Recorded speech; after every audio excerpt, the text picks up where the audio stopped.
भजन को सर्वोपरि समझ कर क्या करोगे ना, बहुत जल्दी इसमें स्वाद मिलेगा।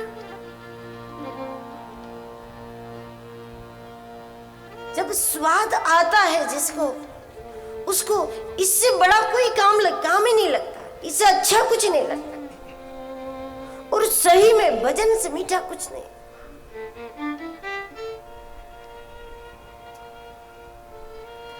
वो स्वाद भी देता है और संतुष्टि भी देता है।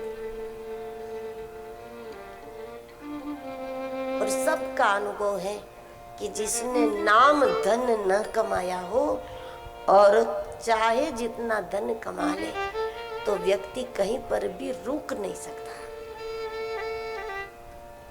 चाह कर भी कहीं भी रुक नहीं पाएगा। वो उसी दिशा में जलता जाएगा, उसी दिशा में, उसी दिशा में। उनको सोचने की फुर्सत नहीं कि आखिर मुझे क्या चाहिए, आखिर मुझे कितना चाहिए, मेरी आवश्यकता क्या है।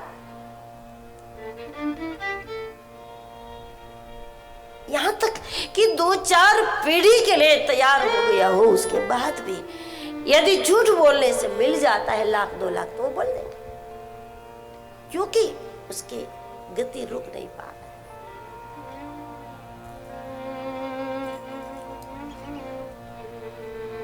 बिना भजन का, भजन धन के बिना जो लोग धन कमाते हैं उसको कभी धन से संतुष्टि नहीं होगी, और वो धन उसको पाप भी कराएगा, वो धन उसको अपराध कराएगा, और वो धन उसका आखिर पतन भी कराएगा। और वो ऐसी स्थिति में, आश्चर्य की बात यह है कि लोग ऐसी परिस्थिति में धन के लिए पाप करते हैं जबकि वो ऑलरेडी धनी है।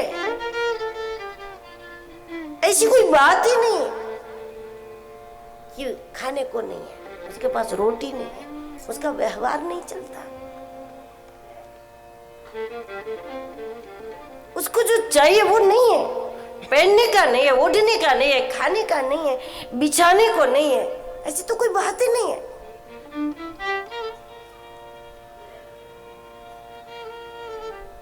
भजन के अभाव में वो आवश्यकता बढ़ाता है।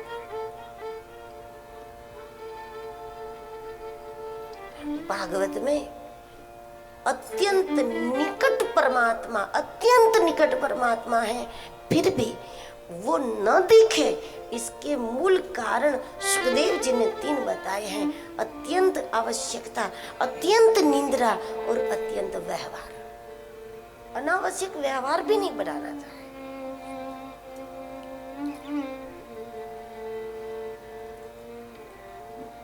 अतिशय निंद्रा, निंद्रा की मात्रा बढ़ती गई, बढ़ती गई, बढ़ती गई, तो फिर जो अत्यंत निकट है वो परमात्मा गायब सा लगेगा।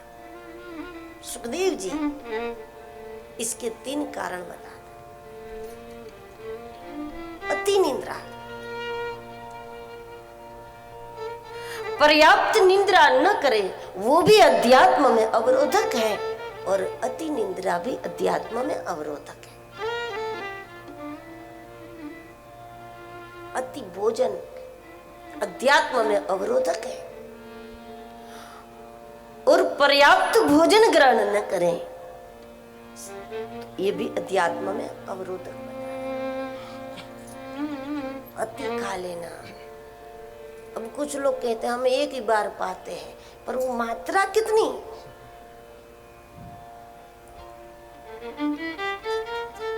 ये तो ऐसी बात है कि हम दोबारा थाली में हाथ नहीं डालते, और किसी ने 15 रोटी रख दी तो 15 रोटी उठा ली एक साथ, दोबारा तो हाथ डालते नहीं। अति भोजन, वासी भोजन, लगा हुआ आटा रख दे फिर उसको शाम को बनावे, और वो रोटी चाहे गर्म भी क्यों ना हो, ये सारी चीजें अवरोधक साबित होती है। अति निंद्रा, अत्यंत आवश्यकता, अपनी जरूरतों को जितना बढ़ाओगे उतना साधना के लिए अयोग्य हो जाओगे, यात्रा के लिए भी तो अयोग्य हो जाते ना। कुछ लोग सामान ही इतना साथ में लेते हैं कि कोई उसको साथ ले जाना पसंद नहीं करेंगे, क्योंकि पूरी डिक्की उसी के सामान से भर जाए, अपना कहां रखे।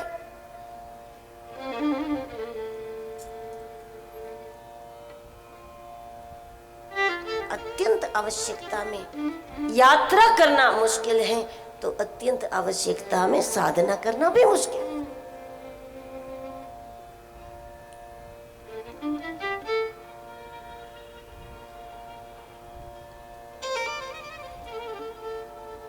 भजन धन की कमी में कितना भी धन कमाओगे, लेकिन एक बात निश्चित है, रुकोगे नहीं, तृप्ति का एहसास नहीं होगा। और धन प्राप्त कर लेना महत्व की बात नहीं, तृप्ति का एहसास हो, यह खास बात।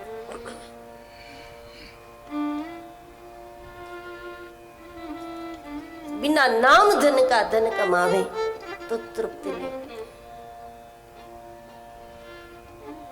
गोस्वामी जी कहते कि भगवान का नाम जपते हुए यदि कोई व्यवहार करता है तो जीवन का आनंद भी लेता है, जीवन का आस्वाद भी लेता है और जीवन की सार्थकता का अनुभव करता है। वास्तव में तृप्ति है।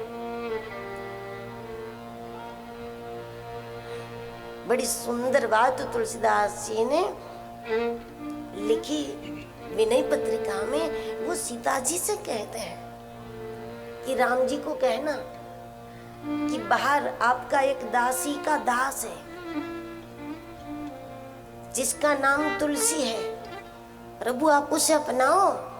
और अगर राम जी पूछें कि वो करता क्या है, तो तुलसीदास जी सीता जी से कहते हैं, यदि राम जी पूछे कि वो दासी का दास जिसका नाम है तुलसी, वो तुलसीदास करता क्या है, तो मेरी ओर से प्रभु को इतना बता देना कि आपके नाम से, आपके भजन से पेट भरता है, बस कुछ। तो बहु काम अवसर पाई, कभी अवसर मिल जाए भगवान के साथ बातें करने का और प्रभु का ऐसा कोई मूड हो, तो उस मौके पर प्रभु को इतना बता देना। तो इससे क्या होगा, बोले आप इतना बता दो ना, और इससे भगवान के स्मरण में मैं आ गया तो फिर मेरा रास्ता निष्कंटक हो जाएगा, मेरा रास्ता तैयार हो जाएगा, प्रभु तक पहुंच जाएगा। जो भजन से पेट भरता है, भजन के अभाव में जितना भी सम्मान मिलेगा आपको, लेकिन तृप्ति नहीं होगी। कितना भी पैसा मिलेगा आपको, तृप्ति नहीं होगी। कितनी भी सत्ता मिलेगी आपको, तृप्ति नहीं होगी। कितनी भी प्रशंसा कोई करे आपकी, आपको तृप्ति नहीं होगी। वस्तु तो मिलेगी, तृप्ति नहीं होगी। पीड़ा ये है, क्योंकि वस्तु तो भाग्य भी देता है ना, वस्तु भाग्य भी दे सकता है, तृप्ति केवल राम का नाम दे सकता है।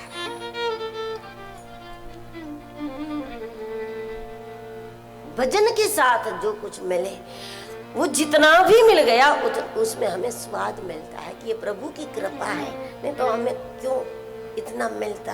प्रभु की कृपा है, नहीं तो हमें क्यों ये सम्मान मिलता। भगवान की हम सारी भौतिक उपलब्धियों में भगवान की कृपा का स्वाद ले तो बहुत अच्छी बात है। और इससे हमें तृप्ति होती, दोनों ही चीजें प्राप्त होती हैं भगवान के नाम से